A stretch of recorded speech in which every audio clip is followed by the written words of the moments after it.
Good morning मित्रांनो. आणि आता आपण आहोत धरमशालामध्ये एक्झॅक्टली आपण मॅक्लोडगंजमध्ये आहे. हा आहे आपला हॉटेल स्काय बक्षू म्हणून. आणि ह्याचा बॅक व्ह्यू जो आहे तो संपूर्ण स्कायचा आहे. गॅलरीतनं एक व्ह्यू दाखव तुम्हाला. One of the bestest view आहे अजूनपर्यंत तरी. Look at this view. कसला व्ह्यू आहे. आणि ही आमची गॅलरी आहे आणि आमच्या रूमच्या गॅलरीतनं हा व्ह्यू आहे. बाय असे जर व्ह्यू तुम्हाला पाहायचे असेल ना तर तुम्हाला फक्त आणि फक्त हिमाचललाच यावं लागेल. त्याच्याशिवाय तुम्हाला कुठलीच जागा नाही आहे की तुम्हाला असे व्ह्यू देऊ शकते. सुपर्ब वर्थ इट व्ह्यू आहे ती. आता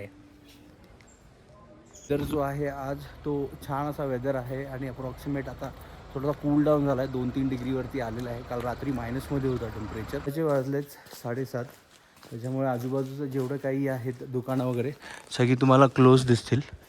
कोणी अजून दुकानं ओपन केली नाही आहे. पण आज आपल्याला निघायचं आहे मनालीकडे, म्हणून आपल्याला थोडंसं अर्ली मॉर्निंगला टेम्पलचं व्हिजिट करायचं. आणि आपण आता बक्षुनांग टेम्पलला जाणार आहोत. One of the famous temple आहे धरमशालामध्ये.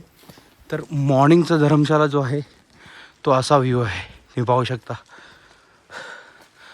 संपूर्ण कोल्ड वेदर आणि माउंटेन्स ऑल ओव्हर. बक्षुनांग टेम्पलची जी एंट्री आहे ना तिथे एक स्मॉल असं स्विमिंग पूलसुद्धा आहे.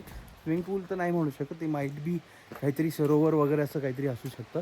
तर आपण आता तिथेच एंट्री घेतो. आणि हा इथे एक एरिया आहे जिथे बक्षुनांग टेम्पलला आल्यानंतर आपण थोडासा रिलॅक्स किंवा गार्डन एरिया जसं म्हणू शकतो हे तुम्ही पाहू शकता वरच्या साईडला. आणि हे जे आहे ते आहे बक्षुनांग टेम्पलचं सरोवर विथ दिस व्हॅली व्ह्यू. काही दुकान आहेत या साईडला आणि हे पाहून घ्या. दिस is what the hole Sarovar is all about. आणि हा असा काहीतरी नजारा आहे. आणि मंदिर आपलं आहे ते तिथे वरती आहे बक्षुनांग टेम्पल.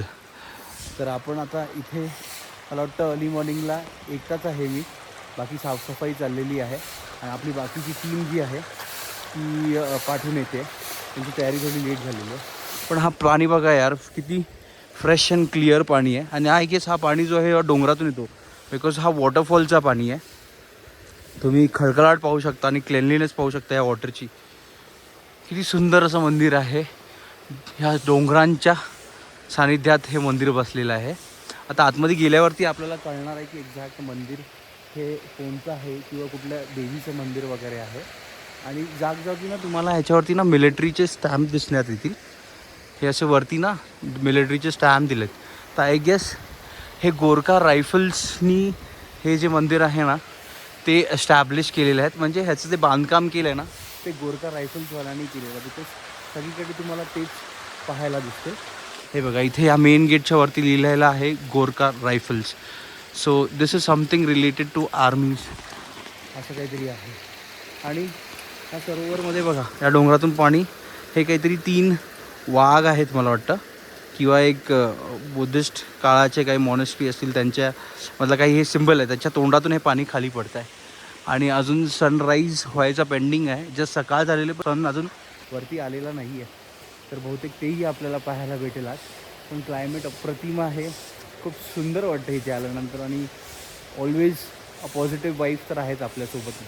तुम्ही कधी पण जर धर्मशालाला आलात, मॅक्लोडगंजमध्ये असाल तर ही प्लेस नक्की व्हिजिट करा. बिकॉज ही प्लेस जी आहे ना भाई ती बघण्यासाठी वर्थ इट आहे.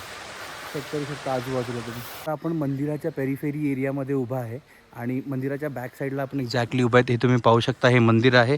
ही कालची साईड आहे आणि हे इथे पुढच्या साईडला अजून एक छोटंसंच मंदिर आहे. कोणी पाहत असतील आपला व्हिडिओ त्यांच्यासाठी थोडंसं एक दर्शन ऑनलाईन म्हणून सांगू द्या जे कोणी येऊ नाही शकले इथे.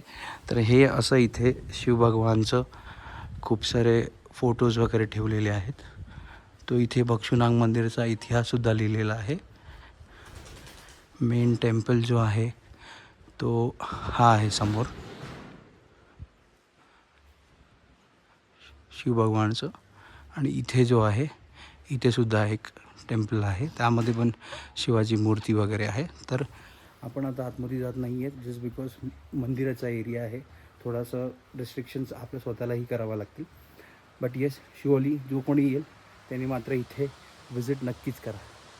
तर हे मंदिर जे आहे बेसिकली शिवभगवानचं मंदिर आहे. ह्याच्यामध्ये शिवाचं एक आयडल आहे. आणि बक्षुनांग ही शिवाची खूप जुनी प्लेस आहे जिथे इथे शिव राहून गेलेले होते. तर ह्याचा इम्पॉर्टन्ससुद्धा तेवढाच आहे बाकी शिवमंदिरांसारखंच. आणि ह्याची खासियत अशी आहे ना की हे डोंगरांच्या मध्ये आहे आणि एकदम नॅचरल वॉटरफॉलच्या ठिकाणी हे बनलेलं आहे. हे जे पाणी खाली येत होतं ते वॉटरफॉलनी येत होतं. आणि हे मंदिर आहे हे स्पेशली ह्याच्यामुळे आहे की हे गुरखा रायफल्स आहेत त्यांनी हे मंदिर बांधून दिलं. तुम्ही खाली मगाशी तुम्हाला दाखवलं तसं. So this is one of the best mandir. आल्यानंतर नक्कीच विजिट केला अर्ली मॉर्निंगमध्ये. You will get the best view आणि कोणाची गडबड नाही काही नाही. एकदम प्लीजंट क्लायमेट आहे भाई इकडे.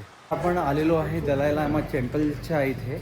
इथे जो धर्मशालामध्ये दलाई लामा टेम्पल आहे it is one of the famous temple आणि आपण तो व्हिजिट करून तिथे दर्शन घेणार आहोत. तर बेसिकली दलाई लामा टेम्पल इथे जो आहे तो असा आहे की इथे गौतम बुद्धाची स्थापना झालेली आणि त्याच्यामुळे हा टेम्पलचं महत्त्व आहे.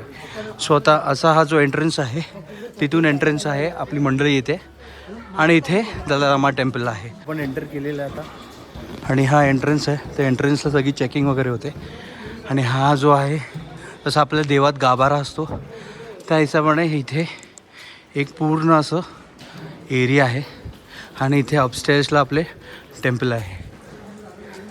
आपण जिथे कुठे जातो आहे ना यार तिकडे फार पॉझिटिव्ह वाईब्स भेटतात आपल्याला.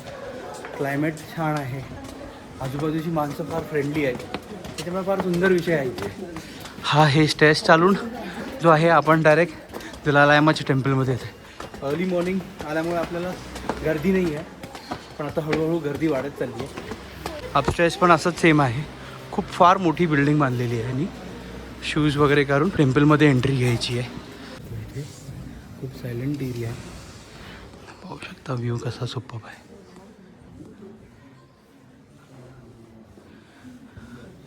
दलाई लामाची खूप मोठी मूर्ती आहे. तिथे सुद्धा तेच सिनारिओ आहे. छान असं भारी वाईब्स आहे. सायलेंट आहे प्लेस. खूप सायलेंट आहे प्लेस. सगळे पण तर आता आपण इथे आलेलो आहे. हे असं म्हणले जाते की विश मागता मागता हे फिरवायचं असतं पण आपणही ते ट्राय करतो आहे अशा प्रकारे. आणि हे मंदिराच्या बाहेर आहे. तुम्हाला मंदिराच्या बाहेर हे साईडला रेलिंग्सला दिसून येतील. ते तुम्हाला असं फिरवत राहायचं आणि तुमच्या मनात जी काही इच्छा असेल ती मागून घ्यायची असं याचं महत्त्व असतं. आणि फार सुंदर आणि फार हेवीसुद्धा आहे त्याच्यामुळे. आणि माझी टीम आहे ती पाठवून सगळ्या काही आपापल्या विशेष मागून येतात आणि सगळ्यांच्या विश मात्र पूर्ण होतील हे असं आहे.